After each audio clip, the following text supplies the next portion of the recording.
Okay, welcome to the deep dive. Today is October 13th, 2025, and we're digging into a really complex set of sources today. We've got verified stuff from Reuters, AP, The Guardian, Mm. and honestly, it paints a picture of, well, simultaneous crisis in action. So our goal here is to really unpack this moment for you. We want to look beyond just the headlines and figure out how the federal government is coping or maybe not coping with this deep shutdown while also handling, high-level diplomacy and ramping up security stuff both here and elsewhere. Yeah, it's really a fascinating look at how resources get shifted around when there's this kind of political gridlock. We're talking about a system under, frankly, huge strain. The government shutdown, it's now hitting its third week. And the key contradiction for you, the listener, is trying to understand what the government decides is absolutely essential, what keeps getting funded versus what gets cut, even if it seems pretty critical. Okay, let's jump right into the whole idea of sacrifice, particularly with the federal workforce. Yeah. Because the sources, they show two really different things happening at the same time with federal employees. It's kind of wild. Exactly. So first, the big picture. The U.S. Budget Office, they've confirmed it. Substantial firings are happening now right across a whole bunch of federal agencies. Right. This is sort of standard procedure when Congress doesn't pass the funding bills, but 3 weeks in, the scale is becoming seriously disruptive. You're losing critical expertise. I mean, think about environmental monitoring, trade support, even some homeland security planning. But hang on, how can you have firings on that scale and then, like, almost immediately do a complete U-turn for a specific group? Yeah. That's the bit that caught my eye. The CDC. Hundreds of their employees just laid off are apparently being brought back. Yes, and that's the really interesting part to analyze here. This reversal, it wasn't like they suddenly found money for everyone. The sources are saying it came after, quote, public and legal backlash. Cool. So that tells you something about the politics of essential services, doesn't it? The takeaway here really is that not all government functions are treated the same in a crisis like this. The CDC, well, it often operates under specific laws tied to public health emergencies. That makes it much harder to just shut down without facing, immediate lawsuits or huge public anger about health risks. I see. Compare that to agencies focused more on, say, long-term research or regulatory stuff that isn't immediately visible. They're the ones really feeling the pain from these substantial firings. The shutdown is basically forcing the administration's hand they have to prioritize what's politically necessary, not just apply cuts everywhere. So the lesson for us is, even with the government generally paralyzed by these budget fights, the parts that are super sensitive politically or very public-facing, like health and security, they seem more protected, even if it takes, like you said, public pressure to make it happen. Pretty much, yeah. Resilience through political necessity, you could say. Yeah. Okay, so that leads nicely into security then. If the government's struggling to pay, I don't know, scientists, where are the resources being focused? And the sources seem pretty clear. Projecting enforcement power is a huge priority, both here at home and regionally. Yes, absolutely. The domestic situation looks intense.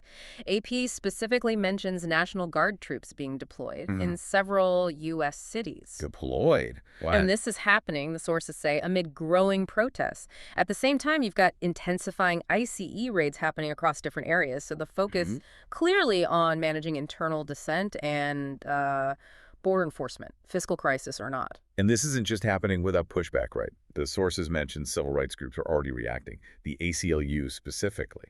They're preparing, quote, legal challenges against how these enforcement actions are being carried out. What does legal challenges really mean in this context? We're talking National Guard, intense raids. What's the angle? Well, for our listeners, we can probably assume it's more than just, procedural complaints.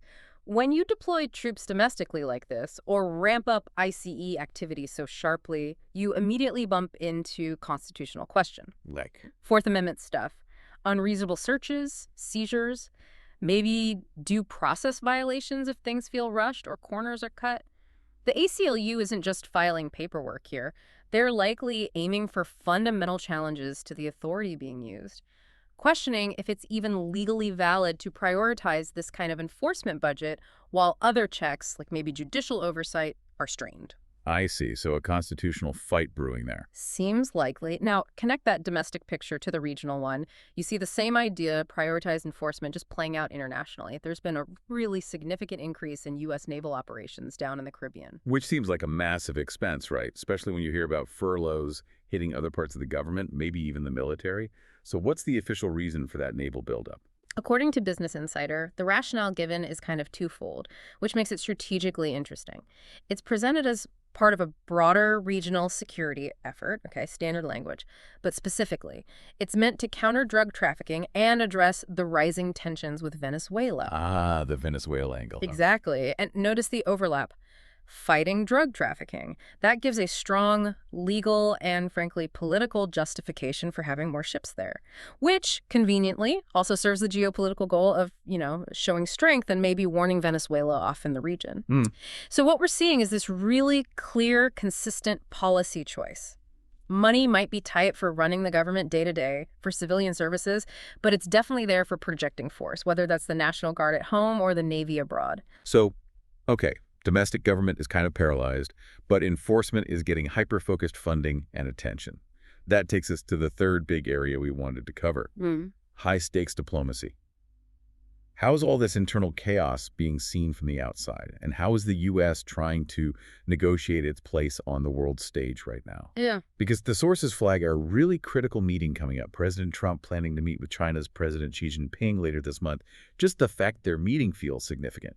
And doing it in South Korea, sort of neutral ground, adds another layer. Yeah, this summit is explicitly aimed at trying to stabilize things. The agenda, trade and security issues.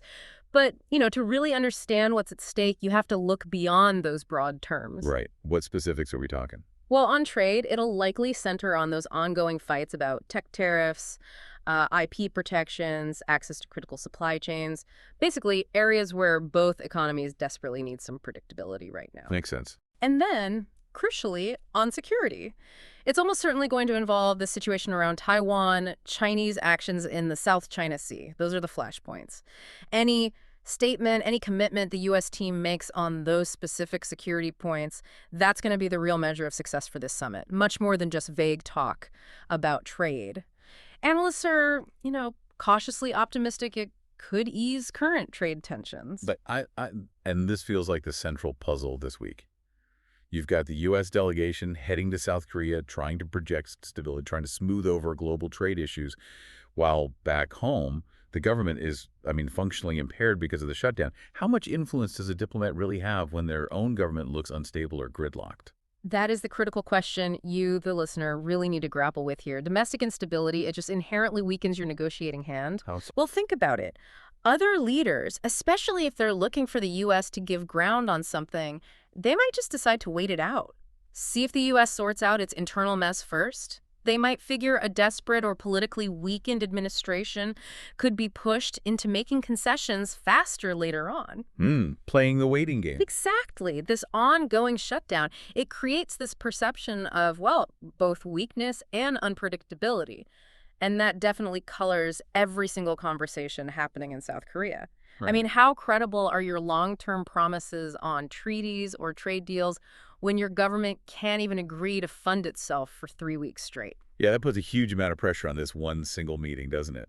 Trying to project strength and stability while dealing with chaos back home. Enormous pressure. So let's try to wrap this up. What's the bottom line from all these threads? We've seen this U.S. landscape that's just full of contradictions, right? Yeah. Huge federal layoffs happening, but then specific agencies like the CDC get staff back because of public pressure. Yep. You've got domestic security, escalating National Guard, ICE raids, but that's immediately met with these serious legal challenges from groups like the ACLU. Yeah.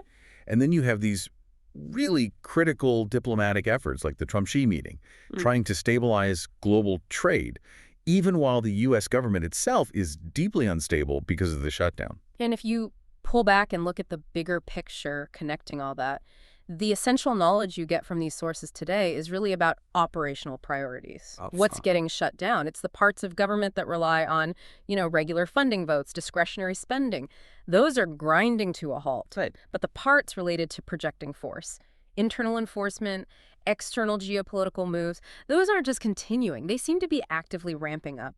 The government might be struggling to function internally, but it's clearly finding and focusing massive resources on security and these high-level negotiations. So the real insight isn't just what's happening, but where the power and the money are still flowing, even when everything else seems stuck. Exactly. That's the core takeaway. Okay, so here's the final thought for you to take away from this deep dive, something to chew on.